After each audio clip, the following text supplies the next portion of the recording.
It looks like we have a handful of folks already present with us, and I'm sure we'll have more joining us as we go. We have a short hour conversation this morning that's an introduction to the Nagorno-Karabakh conflict. And for those of you who know our organization, Churches for Middle East Peace, we were founded, one of our founding members was the Armenian Orthodox Church. So we work closely with His Eminence Archbishop Viken Akazian. We have a close relationship with Christians in Armenia and Armenian diaspora around the world. But we wanted to understand, we've been hearing, in the news, and September marks the 1-year anniversary of the 2020 war between Azerbaijan and Armenia. And so we wanted to understand, for those who might not know much about the conflict, I know I did not personally, and I'm just learning, and I'm excited for our community at Churches for Middle East Peace to learn more as well. And so we thought, who better to introduce us to this reality than an organization called the Crisis Group, which is an independent organization working to prevent wars and shape policies that will build a more peaceful world. And with us today, we have Olesya Vartanyan, who is the Crisis Group's Senior Analyst in the South Caucasus. Olesya researches and produces reports on regional security issues related to Armenia, Georgia, and Azerbaijan, with a particular focus on breakaway regions, which she'll have to explain to us what that means, in the South Caucasus. Olesya is responsible for advocacy at a national level in the regional capitals, Europe, and the US. Olesya Vartanyan has worked on conflicts for more than 15 years, and before joining the Crisis Group in 2016, she was a journalist with a particular focus on security and conflict-related issues in Georgia and its breakaway regions. With her field reporting during the 2008 Russia-Georgia war, Olesya contributed to the groundbreaking investigations of the New York Times about the origins of the conflict. Enjoying unique access to Abkhazia for a number of years, she covered crisis developments in this region for Radio Free Europe and Radio Liberty. In 2013, Olesya received the first EU Monitoring Mission Special Prize in Peace Journalism for reporting on missing people in Georgia and Abkhazia War in 1990. She holds a master's degree from the King's College London's War Department and from the Georgian Institute of Public Affairs Media School. So Olesya, thank you so much for joining us. We're very grateful to have you with us. Thanks a lot for this opportunity to have this conversation. Indeed, Crisis Group does work here in the South Caucasus. We have our presence in a number of countries that have conflicts. And here in the South Caucasus, I'm not alone. I have my colleagues who are based in Baku and also in Istanbul and in Moscow. And in addition to that, of course, I have my colleagues who are in Brussels, New York, and some other places. We have been working, the organization has been working on Nagorno-Karabakh for many years, in fact. I joined the organization about 5 years ago. It was almost right after the 2016 escalation that basically, I would say, was a very clear signal to everyone that there could be a potential for a large-scale war, just because, the negotiations, unfortunately, they were bringing no results, and radicalization has been taking place on different sides. And well, we have been following very closely the war that took place a year ago.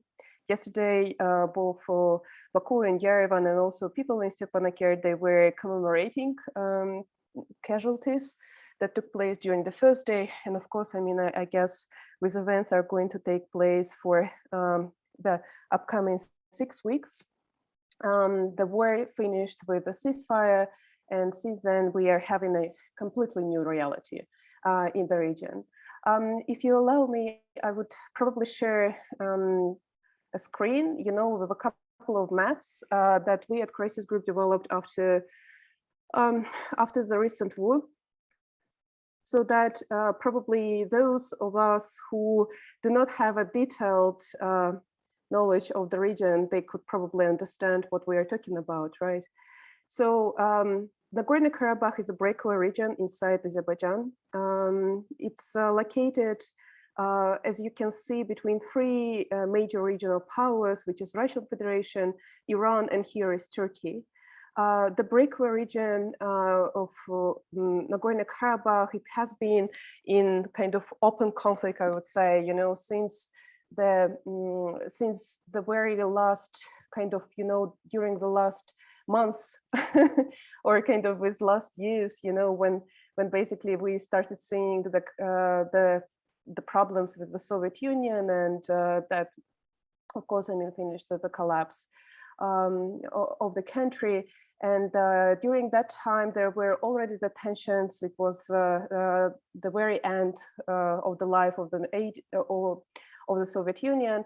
But the first major war took place. It started in 1992 and finished in 1994. It was a very bloody war. It was kind of probably one of the worst wars that the South Caucasus saw altogether.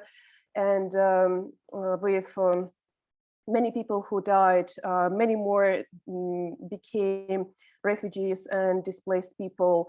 And the reality that we got in 1994, when the war finished, is that the Armenian troops, both locals, but also those from Armenia, they have been controlling quite a lot of territory, which was not just with breakaway region of Nagorno-Karabakh that you can see kind of, it's a distinct color, right? On the map, you can see with kind of, strange shape of it. It's just kind of repetition of the mountains, there.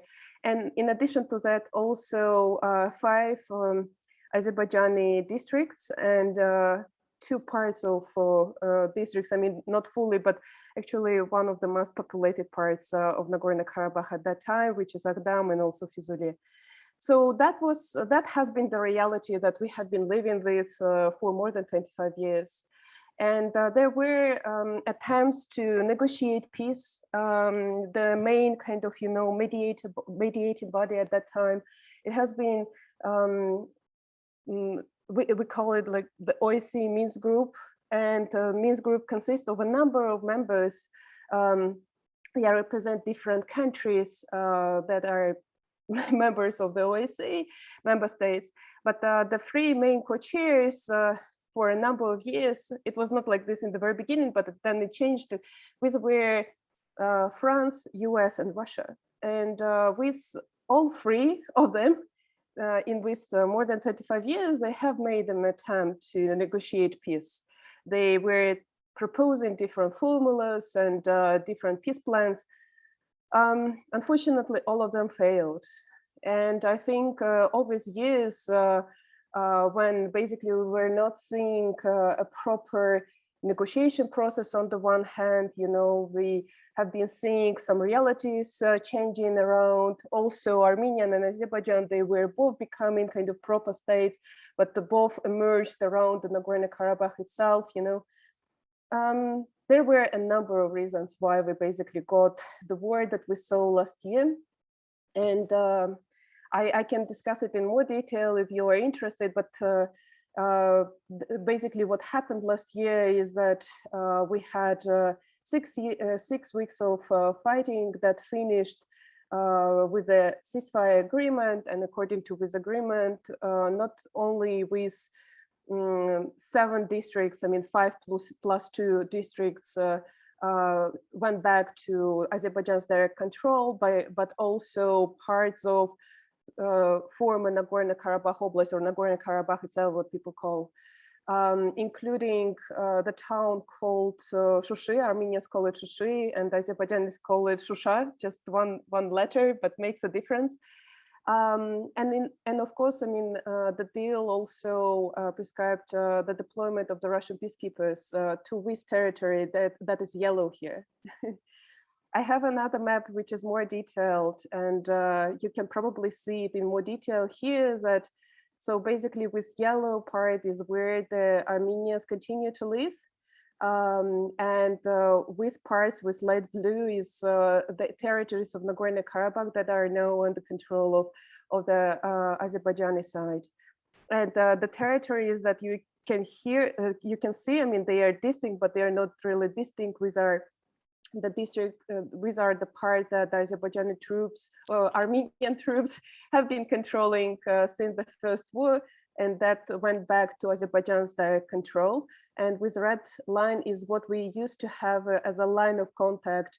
It's more than 260 kilometers of very militarized and fortified trenches with lots of mines that are now kind of so difficult to clean. So this is the situation that we are currently having, and prospects for peace. You know, it's kind of, you can have hours-long discussions about what is coming next, but the fact is that we still don't have the clarity over the fate of Nagorno-Karabakh itself. Basically, what will the current Azerbaijani leadership say is that they don't see prospect for Nagorno-Karabakh to have any kind of status, either within Azerbaijan, like for example, autonomous republic or autonomous oblast, the way it was during the Soviet times. And but I should say that the proper negotiation process hasn't started yet, and it's too early really to say that this is kind of this is the end. And there are lots of questions that the recent war left for all of us here in the region. And I think the most important one is, of course, the stabilization of the situation on the ground. Usually when the wars take place, it's not just like you deploy peacekeepers or peace monitors and that's it, you kind of devote everything to them. There are lots of things like, for example, right now, there is this kind of new line of separation, and that line lies very close to the Armenian settlements, Armenian towns, and of course, there are many things that one has to consider and to decide around that, like for example, water supply, electricity, what to do with cows that walk back and forth, how to deal with some of the people who may get detained.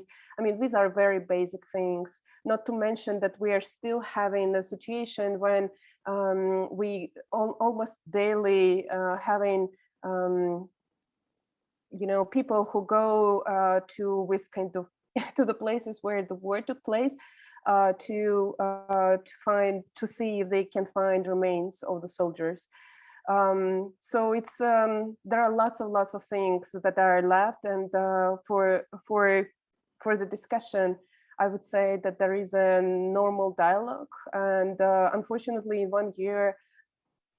Just kind of 1 year have passed since the beginning of the last year's war, and we still haven't seen kind of a proper process, proper conversation taking place. And I think it's really very much needed to, first of all, to find ways to stabilize the situation on the ground, potentially normalize also the life, and to start considering, how to continue living either together or separate. It's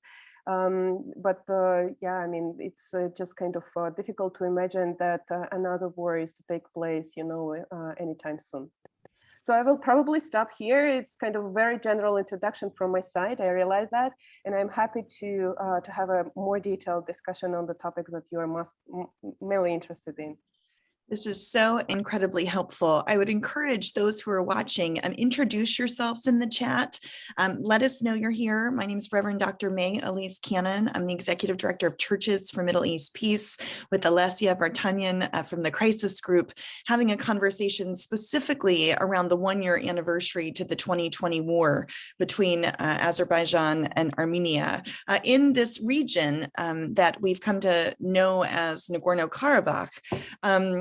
And, I just recently learned, because I was having a conversation with some of our colleagues and friends and community that are a part of the Armenian Orthodox Church, that the Armenian community calls this region Artsakh.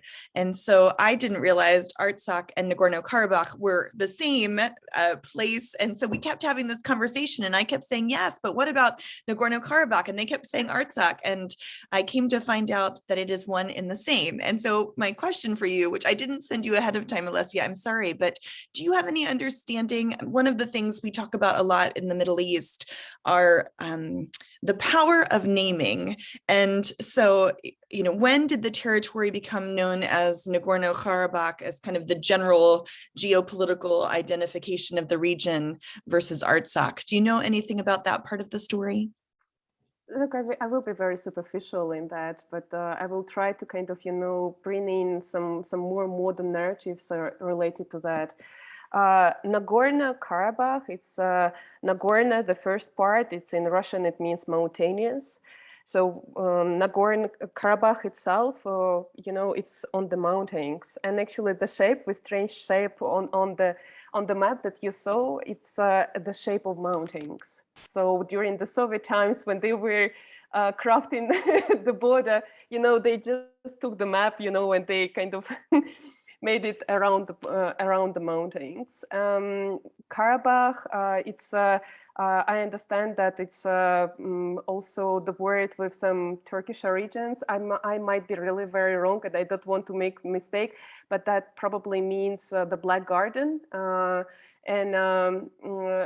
That's the word Nagorno-Karabakh that we got during the Soviet times.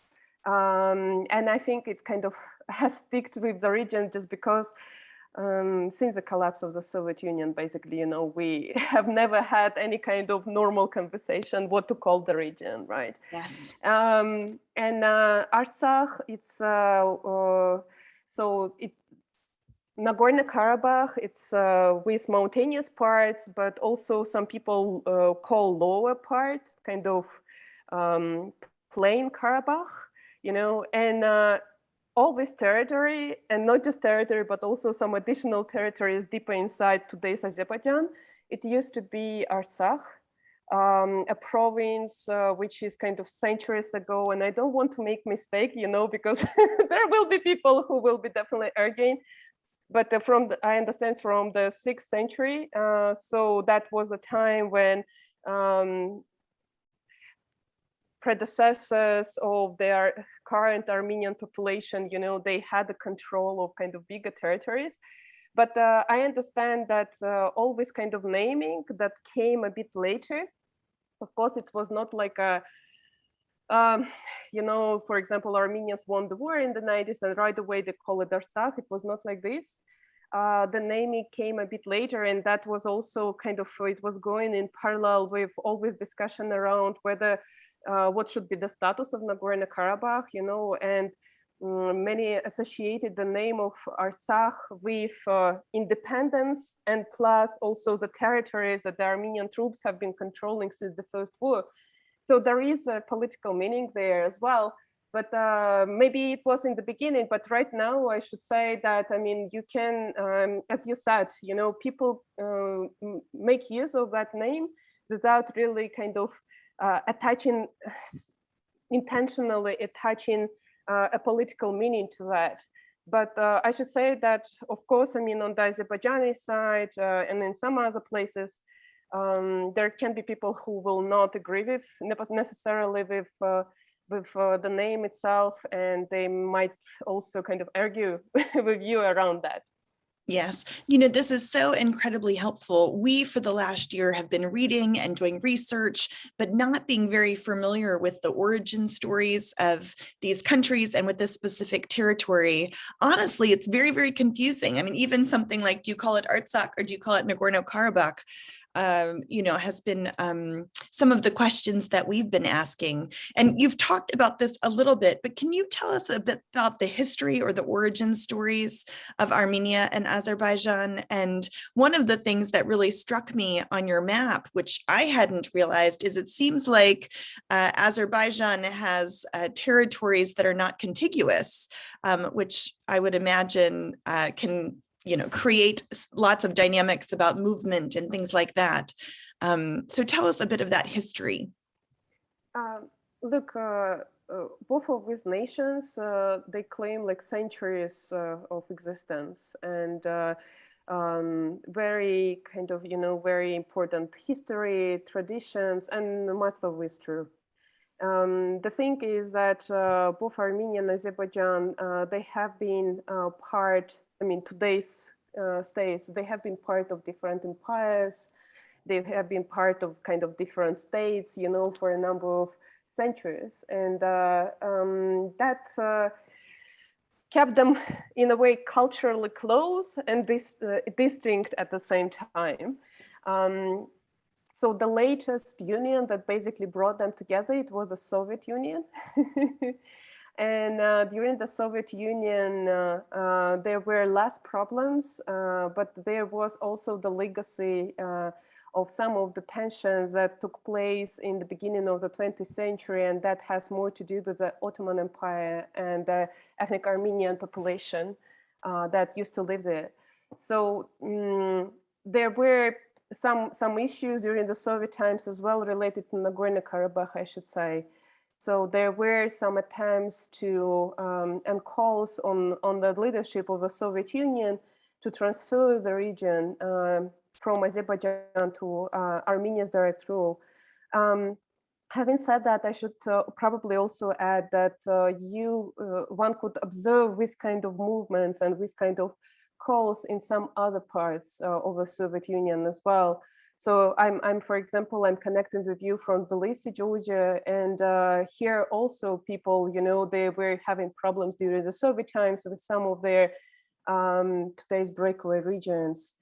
Luckily, not all the problems of the Soviet Union turned into open conflict, you know, and are now kind of, you know, creating headaches. But unfortunately, with Nagorno-Karabakh, during the Soviet times, and again, this is not just Nagorno-Karabakh, it's not a unique case of Nagorno-Karabakh, but some others, there were the problem that the Soviet rule was not able to somehow resolve. And some of these kind of, you know, grievances that have been growing over decades, and maybe they had some foundation from past histories, they came on surface and in the beginning of the 90s. And why I'm telling this kind of thing is because I believe it's really very important to understand that both Armenia and Azerbaijan, they emerged as states around the conflict.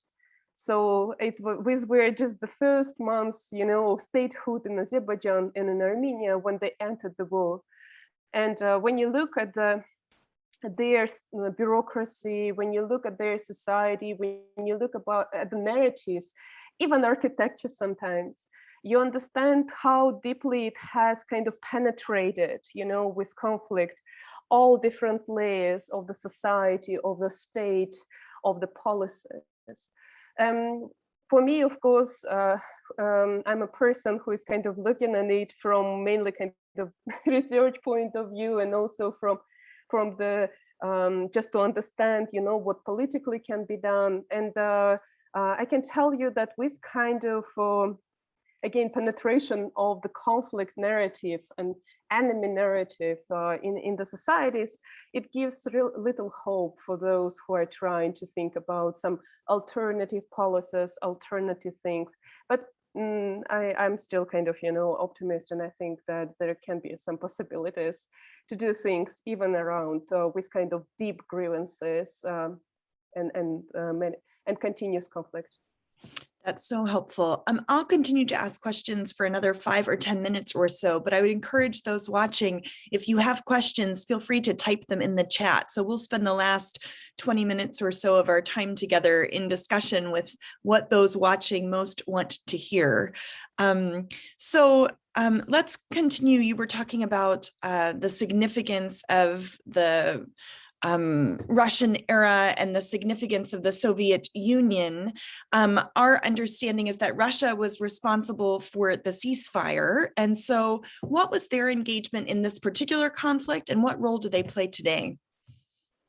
So Russia is a very important player, and it has been the case not only with the deployment of the Russian peacekeepers, it was even before that.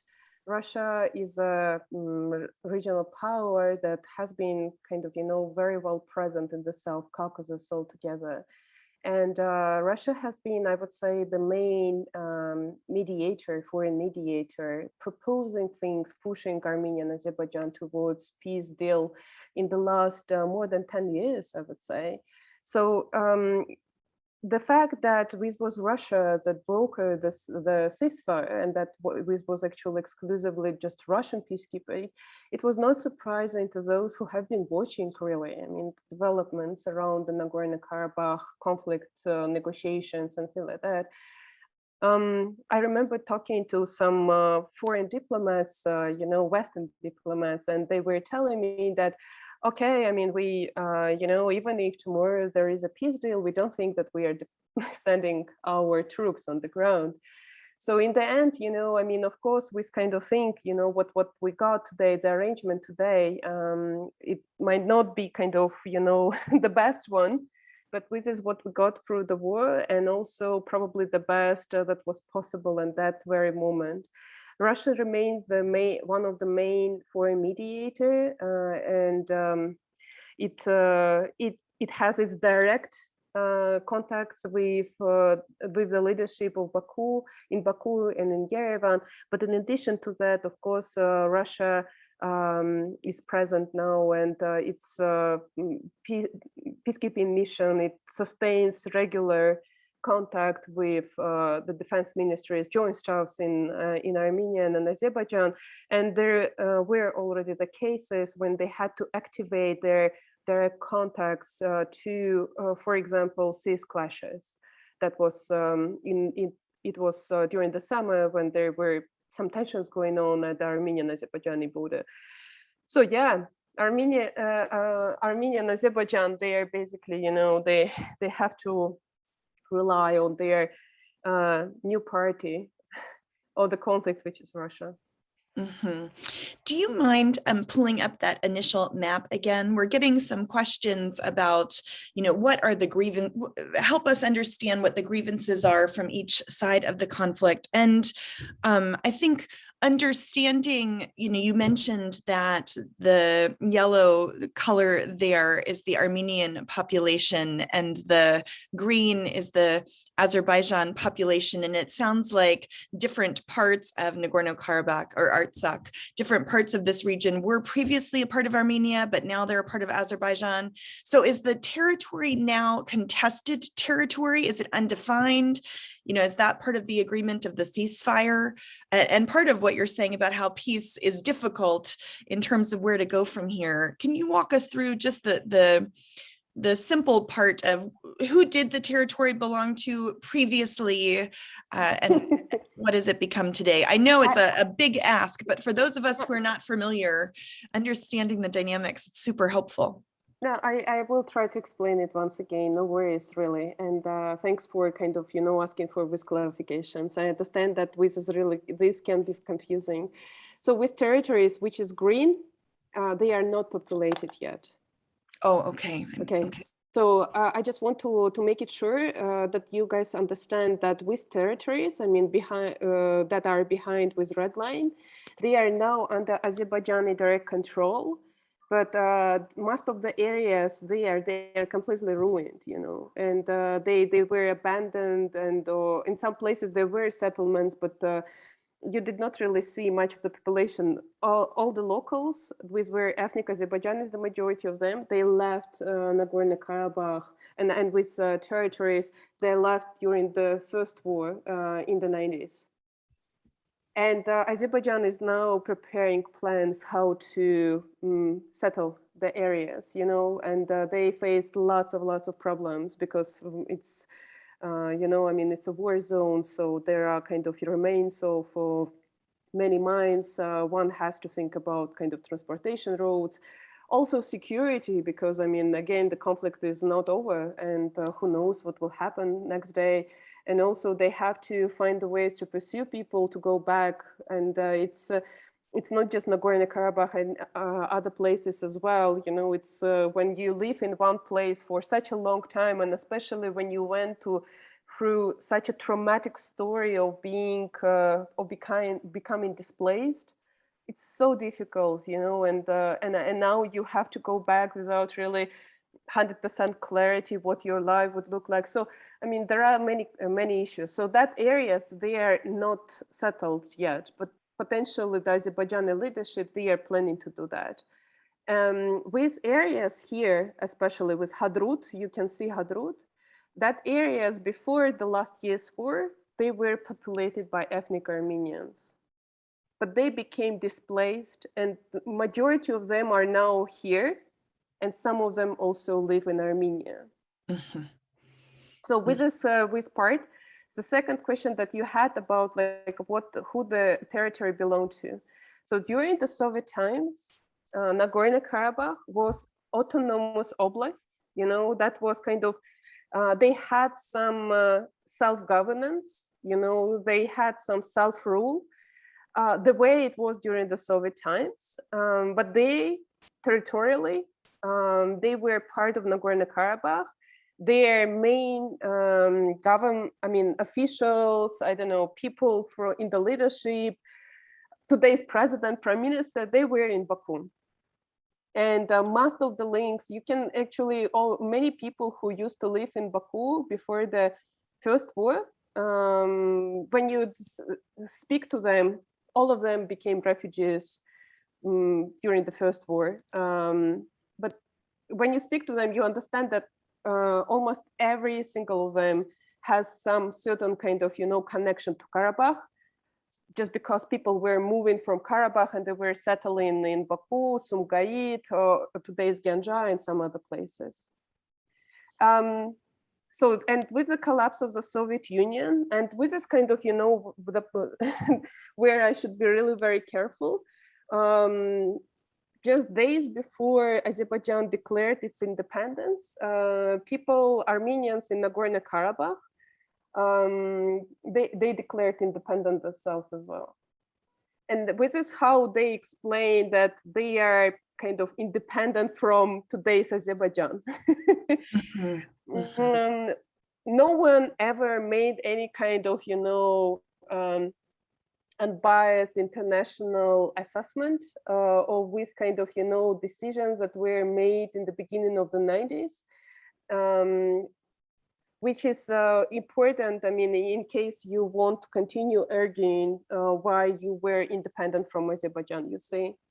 Nowadays, I can tell you that most of the international community, when they speak about Nagorno-Karabakh, they consider Nagorno-Karabakh to be part of Azerbaijan. Azerbaijan. When you talk about independence, I mean, I understand that these are not the things, you know, that you have to be really very careful with this kind of terms, and but I mean, to put it kind of black and white, yeah, yes. These are the things, yeah. When people were declaring or saying that they were independent, were they saying they were a part of Armenia, or that they were independent of Armenia and Azerbaijan? So look, in the beginning, following this kind of protest and rallies that took place during the Soviet times, in the beginning, the people in Nagorno-Karabakh, they started with kind of rallies, you know, around a slogan called Miatsum, which is about like unification. And so the slogan at that time, transfer our Nagorno-Karabakh Soviet Oblast to the control of the Soviet Republic of Armenia. But when kind of, you know, it has started kind of becoming obvious that, look, guys, we are not going to have Soviet Union anymore, you know. Nagorno-Karabakhis, they declared independence. And the way it happened, I should say, is also contested because there were people in Nagorno-Karabakh Oblast Council, you know, every kind of entity like this during the Soviet times, they had like a council and sub-council and things like that. The ethnic Azerbaijanis, they did not take part in that announcement of the independence. So there are the things, you know, that took place, and if you want to approach it only from legal point of view, you will face a lot of confusion and lots of contested things, you know, and you probably will never ever be able to come up with a unbiased kind of, you know, something that everyone accepts. But for people like me, what is important is that there was some movement going on during the Soviet times when it became possible that the local population, ethnic Armenian, they continued rallying, you know, and the main thing for them, it was still to find a way to be closer to Armenia. But since they declared independence officially, no de facto leadership, I mean the leadership in Stepanakert, ever said that they are becoming part of Armenia. And Armenia itself never recognized independence of Nagorno-Karabakh. And Armenia never made kind of started an official process of making Karabakh part of it. And there are a number of reasons for that, why Armenia never did it. But I think it's kind of important to know with kind of, basic details, related to the story. Yes. Well, I think we would be remiss to not talk a bit about the history of Armenia, particularly in relationship to Turkey and the history of Armenian Christians with the genocide of Armenian Christians in the early 20th century. And so one of Churches for Middle East Peace's concerns is the sustainability of the Christian community in the Middle East, but around the world. And so we've been hearing a lot. You talked about what this territory is like now in terms of devastation, that one of the things that's happening as a result of this war of a year ago is the erasure, the destruction of churches, the destruction of cultural sites. And so can you speak a bit to that? We would say it's a cultural genocide, of the Armenian Christians that are in this particular region.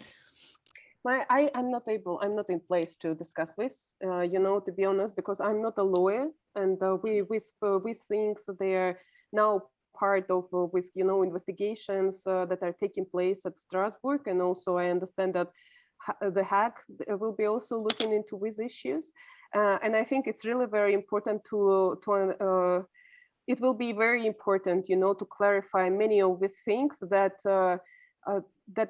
look, I mean, it's any person from Nagorno-Karabakh, when you discuss these things with them, you understand how emotional it is, right? It has changed their lives for a number of generations now, and people also realize that the conflict is not going away anytime soon.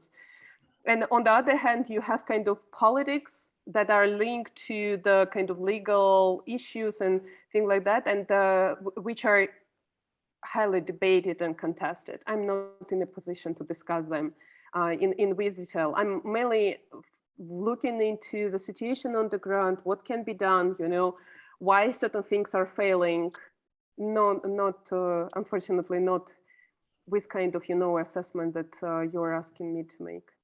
Yes, no, yesterday I was a part of a webinar conversation specifically with the Armenian Assembly in the United States, talking about some of those realities. So we knew that this conversation would focus much more on what's actually happening on the ground, on the very issues that you do study. In that regard, what role has the United States played in response to this conflict?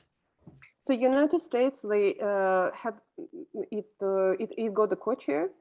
And one of three of them, the OSCE Minsk group. And I would say that there were the periods in the history when the United States made very robust attempts to find solutions. The latest one, it was almost 21 years ago. And after that, the United States, as we all know, got very busy with many things in Afghanistan, Iraq, Middle East, and some other places.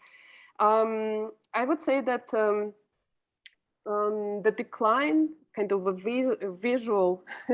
visible decline in the U.S. kind of disengagement from the conflict, it was particularly obvious, during the last 4 years during the Trump's administration, just because, there were so many other priorities in DC at that time, unfortunately.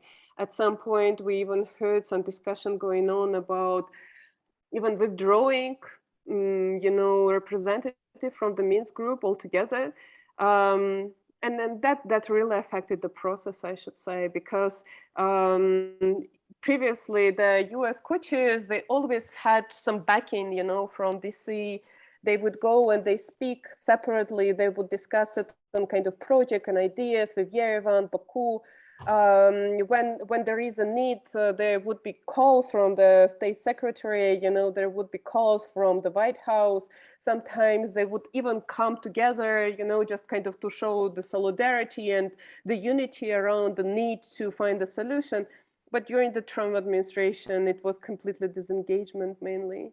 And that was really very unfortunate. And I think it also in a way contributed to this kind of growing feeling of being home alone, when no one cares. I understand that the Biden administration, they are now trying to figure out what can be done, how to re-engage. And there was a really very important initiative that they implemented during the summer, when they kind of, when there was an exchange of the mind maps, so Armenia provided mind maps to Azerbaijan, and Azerbaijan released 15 Armenian detainees. That was kind of the first round of exchange. The second one took with the Russian exclusive, I would say, participation around that.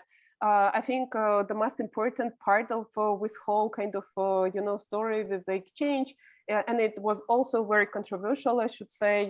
People kind of still continue debating whether that was the right move or wrong move.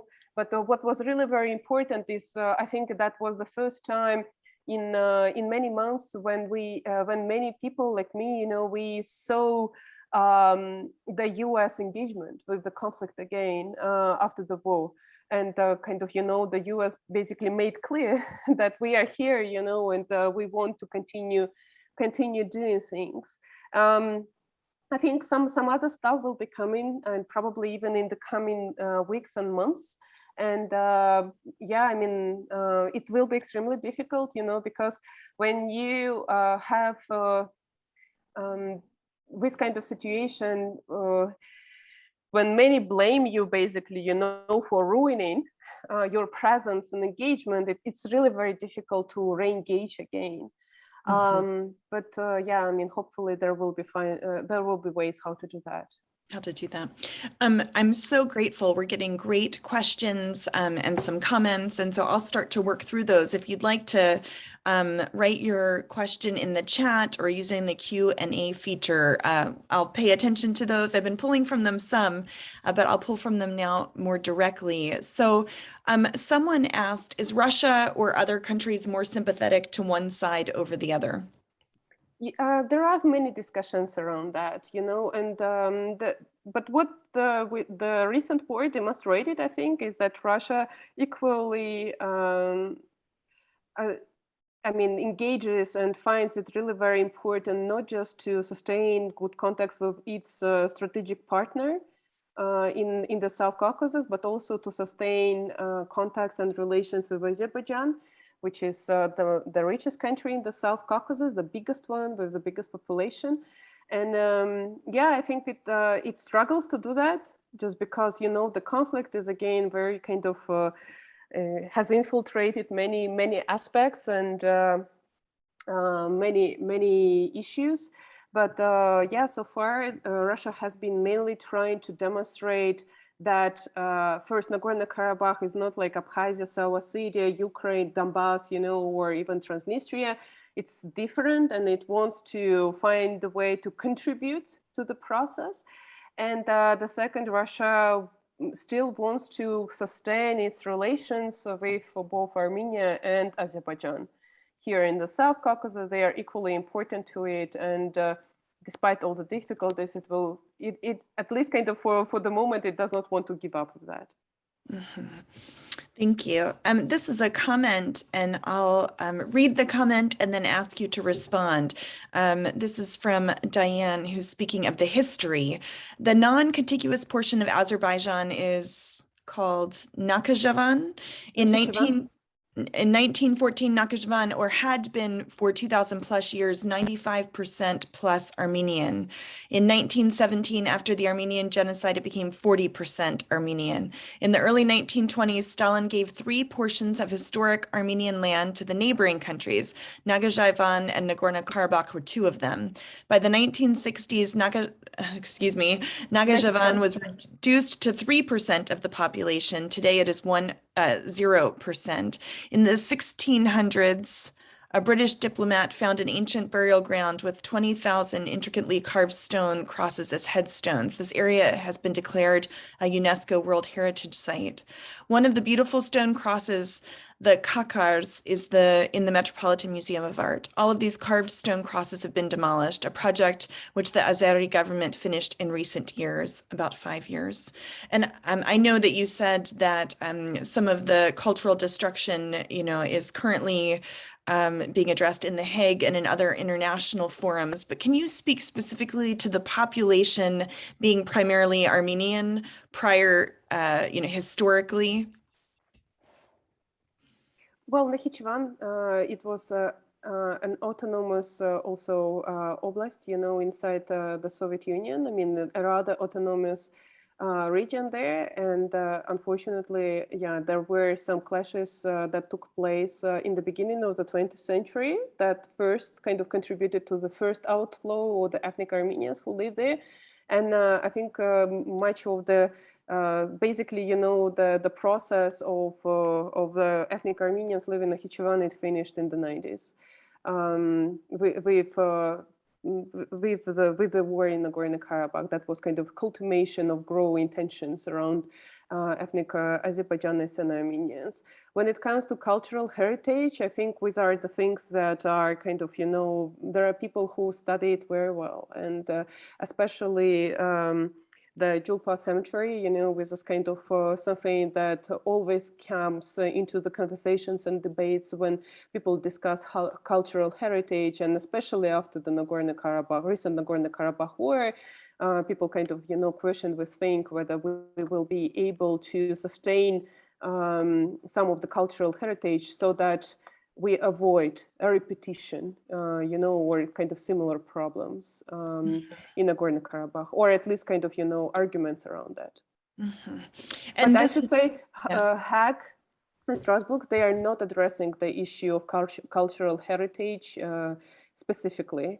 They are discussing, in both cases, I mean, there are the differences, but they are discussing more the issues related to the human rights, and unfortunately, the cultural heritage, I'm not sure in what aspect it can be, it probably is there. I mean, one has to look into this, but there were probably, that there were some attempts, even before the war and after the war, to find the ways to agree on what to do with the cultural heritage, including the one that some monuments in the areas that were under the control of Armenian troops before the war, and that are now to return to the direct rule of Azerbaijanis. And I mean, this is kind of really very important issue, and actually probably one of the most emotional one. After the war as well, because you can see people kind of, making statements, they are writing petitions, they're writing letters to the leaders of different countries, asking them to find a way to protect some of the very unique and ancient cultural heritage in Nagorno-Karabakh. Mm-hmm. Which would certainly be a priority for us at Churches for Middle East Peace as well. And so we will continue to talk about that. And again, we had a specific conversation about that yesterday. I'm just going to continue. I know we only have 10 minutes left, but we have a couple more questions. OJ asks, with regard to Turkey, there's the possibility of normalization of relations with Armenia now, and that 7 regions surrounding Karabakh have been taken back and were returned. However, should this be seen as a parallel process alongside Armenian Azerbaijan normalization, given that the ceasefire agreement mentions the unblocking of economic and transport routes? Well, you know, this issue is related and not related. So we saw some positive statements made in the recent weeks. President Erdogan, he said that in general, Turkey could be interested, and Yerevan responded positively, but then they started kind of, you know, exchanging statements here and there, and one could understand that there is some difference in understanding, you know, how it should be happening, what preconditions are there, and how to overcome them.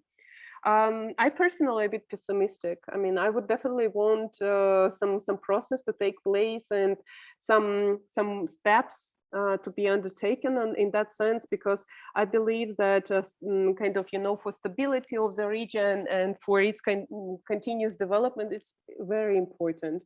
For many Armenians, and look, my family is also from, I mean, we had just one person who survived in our family during the genocide in the beginning of the 20th century.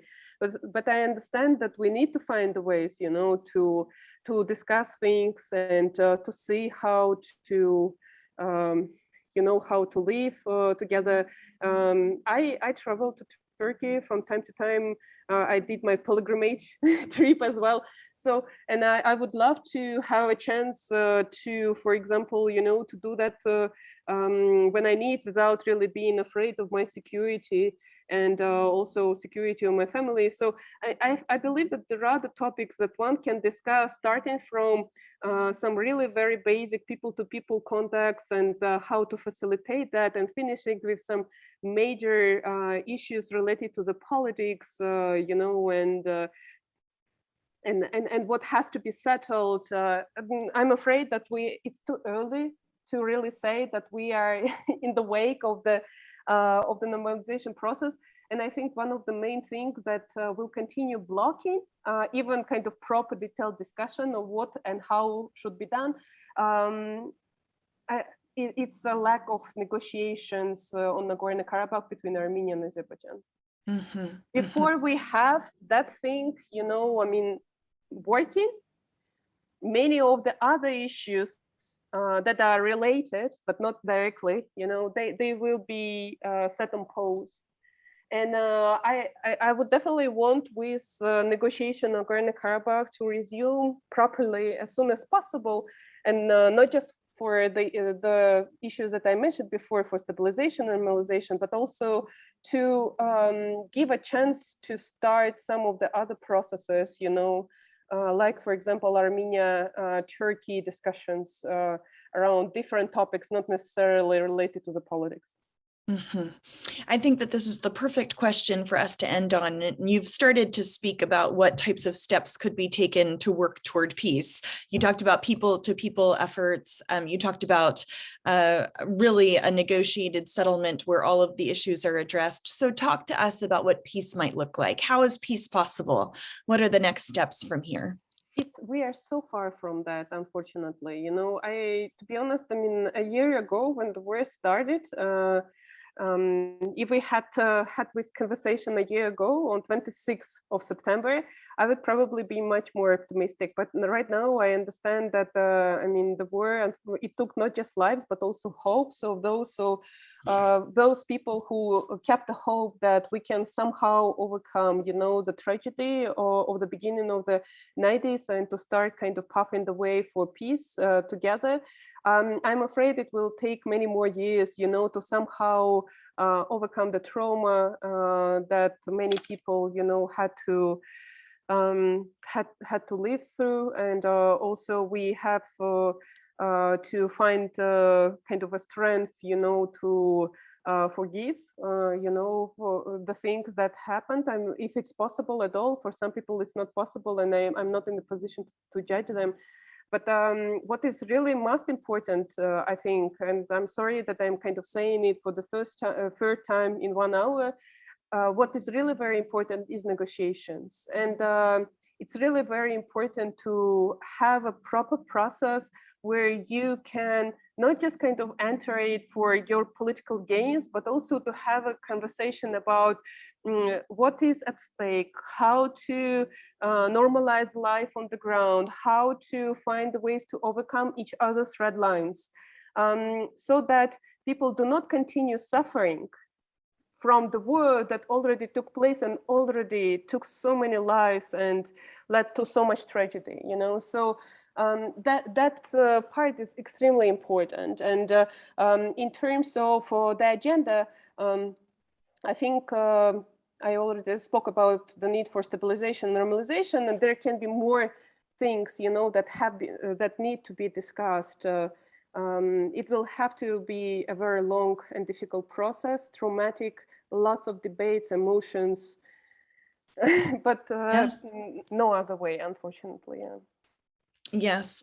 Well, thank you so much. I mean, these maps and your explanation, it's so helpful. And, you know, Churches for Middle East Peace, we address conflicts throughout the Middle East. Our priorities in advocacy are focused on holistic peace building. So we talk about having multi-narrative approaches. So it's important for us to understand not only the perspective of Armenian Christians, but also Azerbaijani perspectives. And someone, you know, made a comment that there has been cultural destruction on both sides, and that there have been mosques that have been destroyed as well. And so that's important for us to acknowledge. So we want to have a multi-narrative approach. And one of our priorities is the sustainability of the Christian community. And so how do we stand in solidarity with the church while also having a multi-narrative perspective of the geopolitical considerations? And I feel like you've done such a lovely job of helping us understand some of the history and the terms and even the sensitivities and the many, many unresolved issues, you know, as a result of this war.